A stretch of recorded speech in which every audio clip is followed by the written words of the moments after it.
Welcome everybody. आज हामी हिन्दुइजमको बारेमा अलिकति भन्न गइरहेको छौं। अब हिन्दुइजममा हिन्दू भन्ने जुन वर्ड छ त्यो चाहिँ सिन्धु नदीबाट आएको। सिन्धु नदी, इन्डस रिभर भनेको अहिले पाकिस्तानमा छ, पाकिस्तान र इन्डियाको बोर्डरमा छ र यो रिभर हिन्दू जुन भनेर आएको छ यसको मतलब people living beyond the Sindhu river. जो व्यक्तिहरू सिन्धु रिभर भन्दा पारी बस्छन् उनीहरूलाई हिन्दू भनिन्छ। यसरी हिन्दू भन्ने वर्ड ओरिजिनेट भएको। Renowned historian A.L. Basam described Hinduism as a set of beliefs and a way of life. यो भनेको एउटा जिउनेको कला हो, आर्ट अफ लिभिङ हो हिन्दुइजम भनेको। हिन्दुइजममा सनातन धर्म भन्ने प्रसिद्ध छ र सनातन धर्म भनेको it has no beginning or and.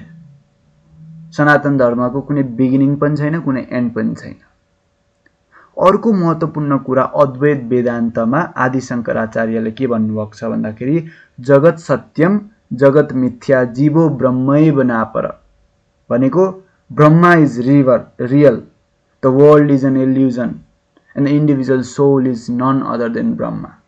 एउटा ब्रह्मा सत्य हो अरु सबै झुटो हो भन्ने कुरा आदि शंकराचार्यले भन्नुभएको थियो। आत्मा र ब्रह्मालाई कम्पेरिजन हाम्रो हिन्दू धर्मशास्त्रमा कसरी गरिएको छ भन्दाखेरि a drop of water in the ocean. Ocean त ठूलो हुन्छ, त्यो ओशन भित्र एउटा पानीको थोपा भनेको आत्मा हो र ओशन भनेको ब्रह्मा हो र त्यो पानीको थोपा ब्रह्मा मतलब ओशनमा मिसिनु नै मानव जातिको लक्ष्य हुनुपर्छ भन्ने कुरा। The ultimate goal of human beings is to liberate from this body known as moksha. मानिसको अन्ततोगत्वा मुख्य लक्ष्य नै मोक्ष प्राप्त गर्नु हो। जबसम्म मोक्ष प्राप्त गर्दैन मानिसले तबसम्म मानिस सफरिङमै रहन्छ, दुःखमै रहन्छ भन्ने कुरा हिन्दू धर्म ग्रन्थले भन्छ। अब हिन्दू धर्ममा चाहिँ दुई किसिमको शास्त्रहरू जुन अध्ययन गरिन्छ, एउटा श्रुति परम्पराबाट आउँछ, अर्को स्मृति परम्पराबाट। श्रुति भनेको सुनेर आउने र स्मृति भनेको याद गर्ने, घोक्ने अलिकति नराम्रो वर्ड भयो होला, रिमेम्बर गर्ने भनौँ। अब यो श्रुति परम्परा र स्मृति परम्परा अन्तर्गत धेरैवटा शास्त्र स्क्रिप्चर्स भन्छ जसलाई छन्, जस्तै वेद भयो, उपनिषद, पुराण, महाभारत, रामायण र आगमन छ। आगमन भनेको यो जस्तै यो तन्त्र विद्या हैन, मन्त्रोच्चारण, त्यसपछि कुनै विशेष भगवान प्रति आस्था राख्नु, यो सबै चाहिँ आगममा पर्छ। अब हिन्दू धर्ममा बिलिफ सिस्टम फेरि एउटा क्वेश्चन तपाईहरुले गर्न चाहन्छु। हिन्दू धर्म जुन धर्म छ नि, धर्मलाई अंग्रेजीको रिलिजनको रूपमा बुझ्नु हुँदैन। अंग्रेजीको रिलिजन छुट्टै हो र यहाँ पूर्वीय दर्शनमा अथवा हिन्दुइजममा धर्म भनेको छुट्टै कुरा हो। धर्म भनेको आफ्नो ड्युटी हो। खै बिलिफ सिस्टम के छ भन्दाखेरि एउटा कर्म, एक्सन, इन्टेन्ट र कन्सिक्वेन्सेस। तपाईले के एक्सन गर्नुहुन्छ, त्यो एक्सन गर्दा कुन उद्देश्य अथवा इन्टेन्सन कस्तो हुन्छ, त्यसै अनुसारको रिजल्ट आउँछ, जसलाई कर्मिक साइकल भनिन्छ। हिन्दू रिलिजनमा त्यसलाई सबभन्दा महत्त्वपूर्ण मानिएको छ। अर्को संसार भनेको तपाई जन्मिनुहुन्छ, जन्मेपछि यावत कर्ममा तल्लीन हुनुहुन्छ, तपाई मृत्यु हुनुहुन्छ, तपाईको फेरि रिइन्कार्नेसन हुन्छ, रिबर्थ हुन्छ, तपाई फेरि जन्मिनुहुन्छ, फेरि तपाई त्यही साइकल अफ बर्थ डेथ मै रुमलिराख्नुहुन्छ। जबसम्म तपाईले मोक्ष प्राप्त गर्नुहुन्न तबसम्म तपाईले यही संसारमा तपाई घुमिराख्नुहुन्छ, जसलाई चाहिँ साइकल अफ डेथ भनिन्छ। त्यही भएर योबाट मुक्त पाउनको लागि अथवा कसरी मुक्त पाउने भन्ने कुरामा चाहिँ चारवटा पुरुषार्थको कुरा हिन्दू धर्मशास्त्रले गर्छ, जसलाई चाहिँ goals or aims of human life भनिन्छ।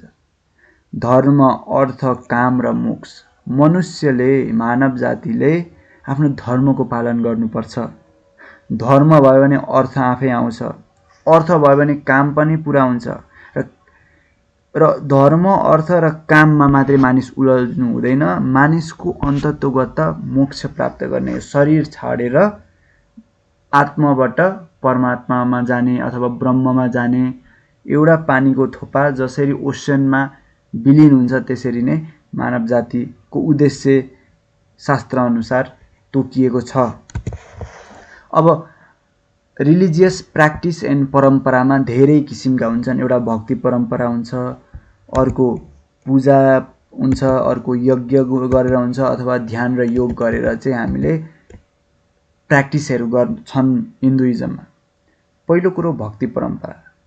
भक्ति परम्परा के हो भन्दाखेरि attachment and loving devotion for a personal god. यस्य देवो परा भक्ति यथा देवे तथा गुरौ तस्यैते कथिता प्रकाशान्ते महात्मना भनेर उपनिषदमा भनिएको छ। यो भनेको के हो भन्दाखेरि तपाईँ सिकर हुनुहुन्छ, जुन कुरो सबै मानव जाति एक किसिमले सिकर नै हुनुपर्छ। उनीहरूले एउटा गुरु खोज्नुपर्छ, त्यो गुरुमा चाहिँ एउटा गुरु शिष्य परम्परा अनुसार आएको होस् र जसले तपाईँलाई चाहिँ एक किसिमले भक्ति भावमा तल्लीन पारिदियोस् र तपाईँ त्यो भक्ति भावको माध्यमबाट भगवत्व प्राप्त गर्न सक्नुहोस् भन्ने कुरा भक्ति मार्गले गर्छ। जस्तै इस्कॉनमा श्रीला प्रभुपाद हुनुहुन्छ, उहाँ गुरु र एउटा हाई सोल्ड हुन्छ कृष्ण। इस्कॉनको के हो भन्दाखेरि हरे कृष्ण मन्त्र जप गर्ने, त्यो मन्त्र जप कसले दियो? श्रीला प्रभुपाद, उहाँ गुरु।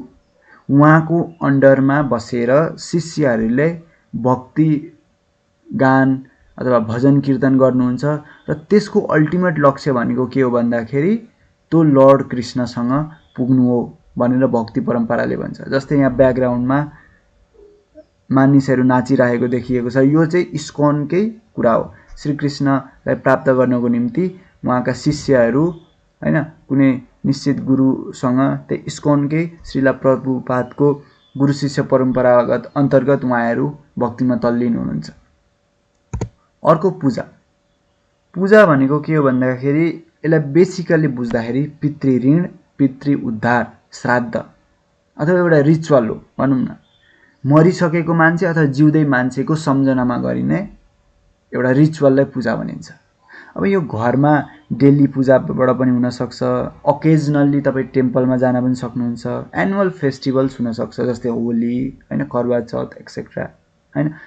बच्चा जन्मिँदाखेरि, गृह प्रवेश गर्दाखेरि पास्ने जसलाई अन्नप्राशन भनिन्छ, विवाह गर्दाखेरि, व्रतबन्ध गर्दाखेरि, यी जति पनि हामीले डे टु डे लाइफमा मानिसलाई केन्द्रमा राखेर अथवा सोललाई केन्द्रमा राखेर जति पनि हामी काम गर्छौँ त्यसलाई पूजा भनिन्छ। यो एउटा अर्को रिलिजियस प्र्याक्टिस हो हिन्दुइजम अनुसार।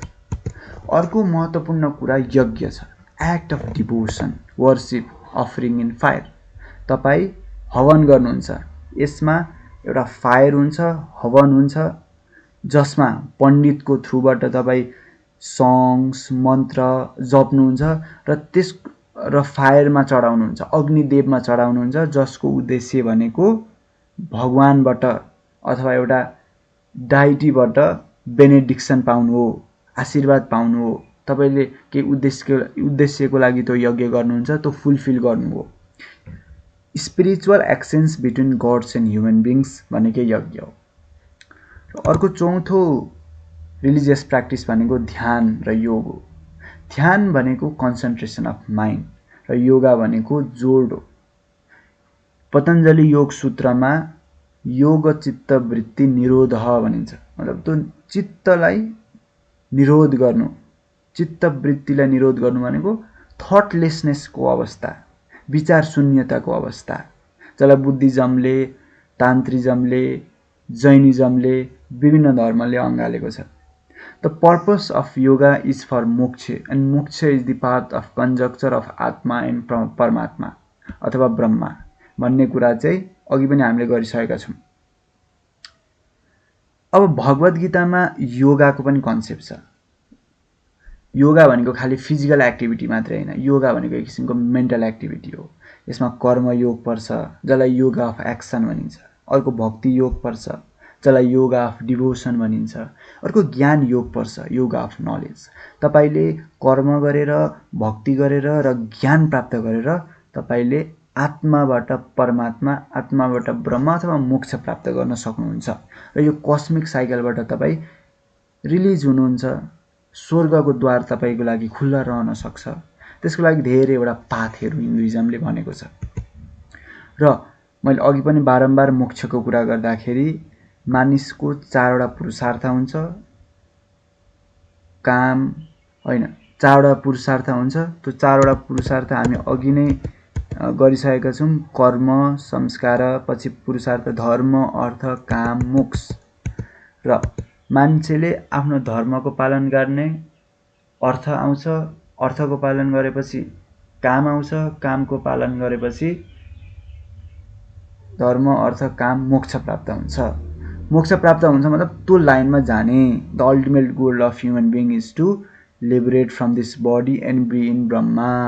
र सबै सिकरको गोल नै यही हुनुपर्छ भन्ने कुरा धर्मशास्त्र हिन्दू अनुसार बताइएको छ।